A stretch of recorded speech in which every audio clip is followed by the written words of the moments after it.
Baik Bapak Ibu, terima kasih untuk kesempatannya sehingga saya bisa berdiri lagi dan bisa di sini membagikan pengalaman saya dalam membatik 2023. Nah, tadi sudah dijelaskan dari Ibu Maryam mengenai pembatik. Untuk pembatik sendiri sebenarnya Bapak Ibu sudah bisa mendaftar juga untuk tahun berikutnya gitu. Sudah untuk tahap-tahapnya insya Allah gitu. Nanti misalnya setelah akan ada lagi diberikan dalam BLPT gitu, setiap tahun soalnya. Nah, dan hasil akhir dari pembatik itu adalah buka teknologi Bapak Ibu. Buka teknologi di Bitung sendiri, buka teknologi itu sudah ada di Eropa dan SMA 2 dan APMI dari SMA 1. Sedangkan yang lainnya itu dari BK dengan kita. Yang terakhir untuk teknologi 2022 itu hiburannya dari BK.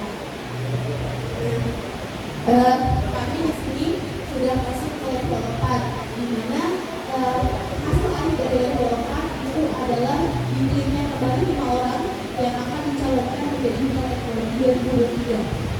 Nah, ini kalau misalnya akan berdua sampai ke tahap itu, terima kasih kami sampaikan ke Bapak Ibu gitu, karena sudah memberikan kesempatan kami berbagi di BMP UPS.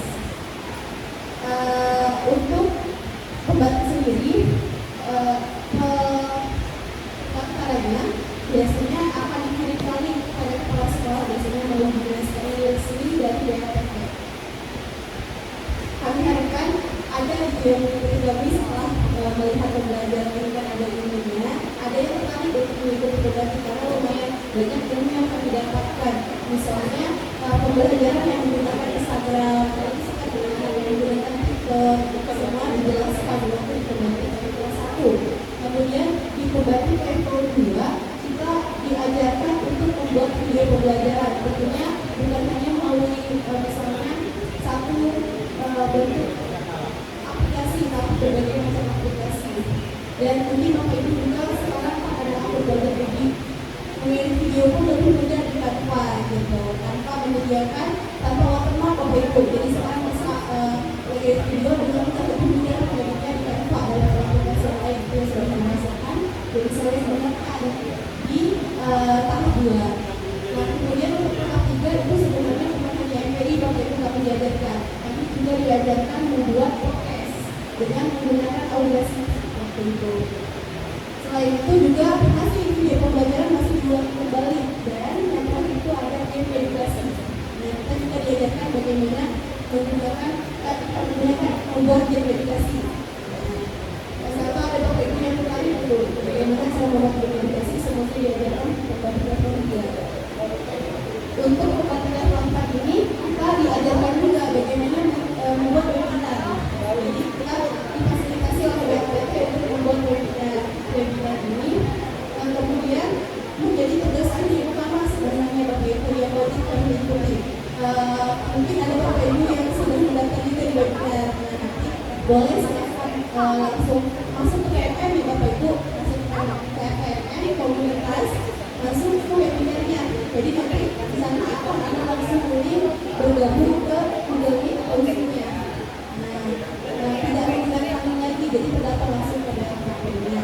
Jangan lupa nanti kalau misalnya sudah masuk ke webinar kami, ini silahkan hadir dan ada tugas akhirnya. Sedikit Bapak Ibu tidak banyak untuk laporan kami dan untuk biar kami tahu siapa yang sedang mengikuti untuk diberikan sertifikat. Sertifikatnya bertandatangan ketua PGRI dan Bapak Ibu. Nah, untuk pangkat Bapak Ibu KPM, SKP itu ya, bisa dipakai gitu sertifikat tersebut. Nah, untuk saya sendiri yang saya dapatkan itu saya sudah membuat satu video pembelajaran. Kebetulan saya orang yang sangat malas membuka materi itu dan segala macamnya. Dengan teman ini saya bisa gitu melaksanakan membuat video pembelajaran. Dan kemudian yang kedua yang luar biasanya lagi saya bisa membuat MPI gitu melalui Canva dan itu bisa diakses dimanapun oleh siswa di handphone mereka. Semoga saya di sini bisa membagikan sedikit-sedikit tips penggunaan cara membuat MPI-nya. Tapi ini sedikit yang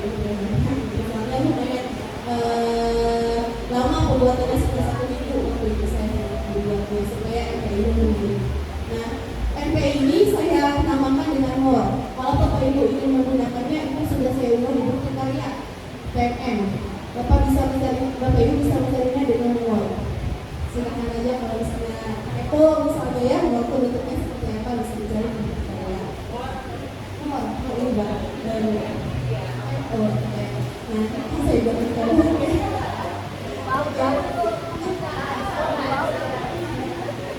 Oke. Kita mulai ke materinya ya Bapak Ibu. Maka suara saya agak sedikit dibanding karena kebetulan lagi turun. Oke, kita lanjutkan. Word itu adalah media pembelajaran interaktif konten reproduksi manusia. Nah, konten reproduksi manusia ini adalah materi yang sangat sedikit lebih krusial karena anak zaman sekarang itu bisa mencari sendiri gitu dan terkadang tidak manage dengan benar. Kan? Nah, jadi saya membuat konten-medianya agar mereka memberikan informasi yang sesuai gitu, dan tidak melenceng jauh dari materi tersebut. Nah, itu karena ini sangat amat krusial untuk ada di materi PS yang materinya takut anaknya mungkin ideologi atau melenceng gitu. Nah, bentuk dari rangkaian Word yang pertama itu tentunya tombol mulai, di mana anak-anak di sini diarahkan ke tombol lagi nanti melintas ke materi. Ada materi di sana, kemudian ada latihan soal juga di sana, dan ada juga untuk tes akhir anak-anak yang bisa menunjukkan nilai untuk mereka. Itu adalah aplikasinya. Nah, Word ini saya desain agar anak itu bisa belajar di rumah juga. Jadi mereka belajar materi ini tidak melenceng juga kalau misalkan mereka belajar di rumah. Jadi desainnya bisa di rumah dengan Canva Bapak Ibu. Ini saya membuatnya. Nah, untuk pembahasan proses pembelajarannya saya menggunakan Word ini untuk diferensiasi konten. Pembelajaran diferensiasi konten. Mungkin ada beberapa Bapak Ibu yang misalnya merasa saya mau mengajar diferensiasi seperti apa, saya menggunakan Word ini untuk diferensiasi konten. Di mana pada tahun pembelajarannya sendiri saya menggunakan pembelajaran ekonomi. Nah, adapun untuk langkah-langkahnya mungkin Bapak Ibu juga sudah tahu gitu kan, sudah sering digunakan teori ini. Yang pertama ada perumuskan masalah, kemudian perumuskan hipotesis, yang ketiga mengumpulkan informasi. Nah, di tahap mengumpulkan informasi itulah saya menggunakan. Kemudian yang keempat menguji hipotesis, dan yang kelima merumuskan kesimpulan. Nah, untuk merumuskan masalah, saya tidak langsung pembelajarannya, tetapi anak-anak itu saya berikan permasalahan. Permasalahannya berupa gambar kosong seperti ini. Saya ingin tahu apakah dia tahu bagian-bagiannya, karena Bapak Ibu jujur saja anak-anak di zaman sekarang lebih tahu daripada gurunya.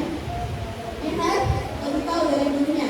Nah, agar saya bisa tahu hal tersebut, saya menentukan permasalahan ini. Ada beberapa anak yang tahu, ada beberapa anak yang masih blank. Mungkin melihat gambarnya, tuh ada yang kayak ini yang tahu betul ya. Nah, gitu. Nah, setelah merumuskan masalah ini tidak saya salahkan jawaban misalnya jawaban-jawaban yang mereka berikan secara langsung, tidak saya salahkan. Ini masih permasalahan awal. Kemudian saya tuntut mereka merumuskan hipotesis. Di sini saya berikan mereka amplop, Bapak Ibu. Amplop di mana itu berisi organ reproduksi perempuan dan laki-laki. Mungkin kalau belajar PS misalnya tentang negara-negara misalnya bisa dimasukkan di sini, memasukkan amplop materi tersebut. Setelah itu amplopnya itu dibuka mereka, dan saya suruh tuliskan tadi di gambar yang tadi kira-kira itu bagiannya di mana ya. Atau misalnya kalau di PS itu bagian negaranya di mana ya, di peta itu gitu kan. Peta kosong yang tidak ada nama negaranya bisa dituliskan gitu. Itu di mana ya. Ini menguji hipotesis atau dugaan salah mereka. Saya tidak menyalahkan kalau misalnya mereka salah menentukan.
jawab soal sana.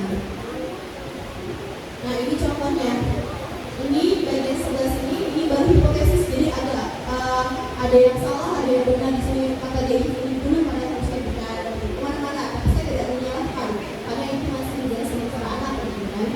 Nah yang ini mereka sudah mencari, nah ini juga saya bebaskan, kalian boleh menggunakan more, kalian boleh juga menggunakan dulu.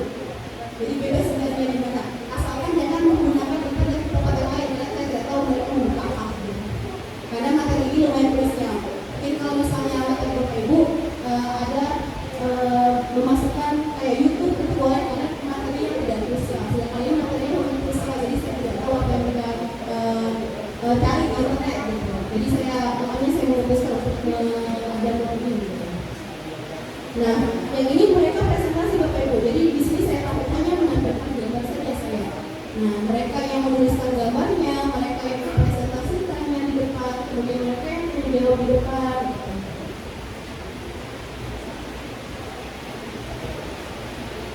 Udah sekian itu aja sebenarnya untuk latihan soalnya yang dilakukan. Kalau Bapak Ibu mau lihat dari latihan soalnya itu seperti apa? Gimana apa yang saya lakukan itu sudah tujuannya. Saya tanyakan ya, boleh seperti apa gitu.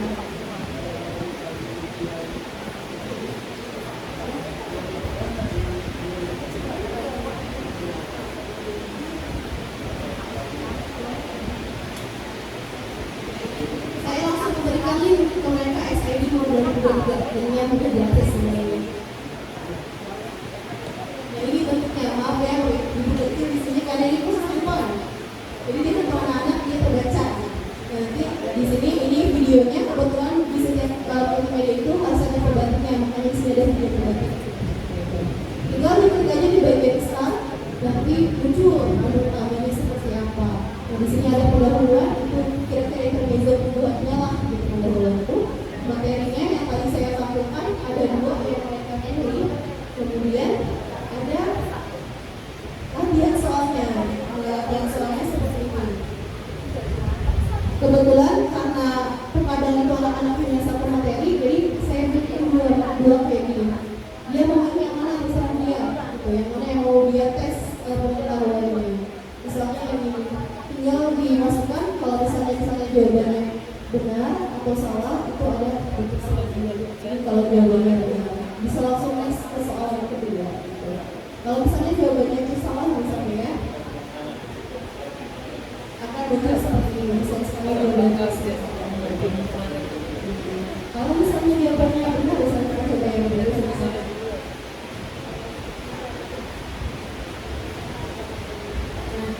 Akan muncul dua pilihan, apakah dia ingin lanjut latihan soal atau lanjut ke tes akhir. Nah untuk tes akhirnya ini dia bentuknya ada beberapa syarat, karena ini saya punya bentuknya kebetulan dari Google Form. Nah dari Google Form, jadi anaknya nanti akan langsung munculnya berapa kan? Biasanya juga Bapak Ibu mungkin sudah biasa menggunakan Google Form. Nah di Canva kebetulan dapat memasukkan Google Formnya langsung, di-edit ke dalamnya seperti ini. Ini di-edit akan muncul seperti ini di dalam Form. Nah ini Bapak Ibu bisa mengkreasikannya sendiri di Canva. Enggak perlu aja nanti presentasi handphone. Ini kalau misalnya pengen buat aplikasi gitu. Kebetulan saya juga mengedit video sendiri di sini, jadi saya pakai Canva itu. Saya juga bikin kayak QR code, gambarnya saya bikinnya di Canva aja. Jadi Canva-nya itu benar-benar menolong saya untuk membelajar lah. Dan kebetulan akun belajar ID kita terkoneksikan, jadi WP juga dengan mana dipakai gitu yang sudah diberikan pemerintah. Nah sekian materi dari saya hari ini.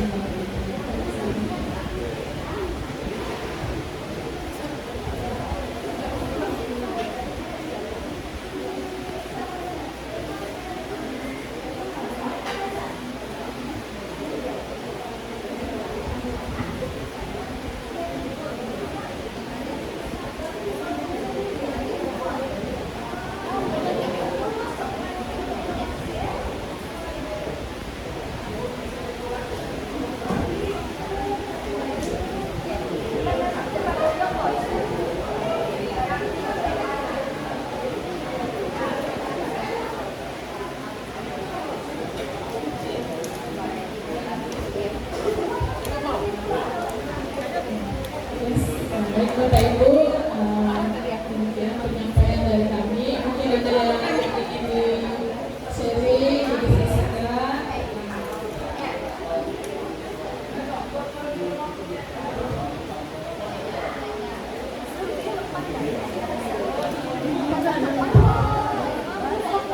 Terima kasih kepada Ibu Maya dan Ibu Lilo atas pemaparannya mengenai implementasi pembelajaran yang memanfaatkan faktor.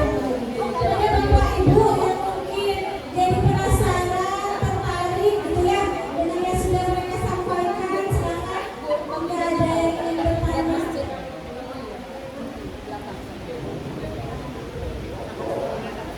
Eva, ada bertanya kan?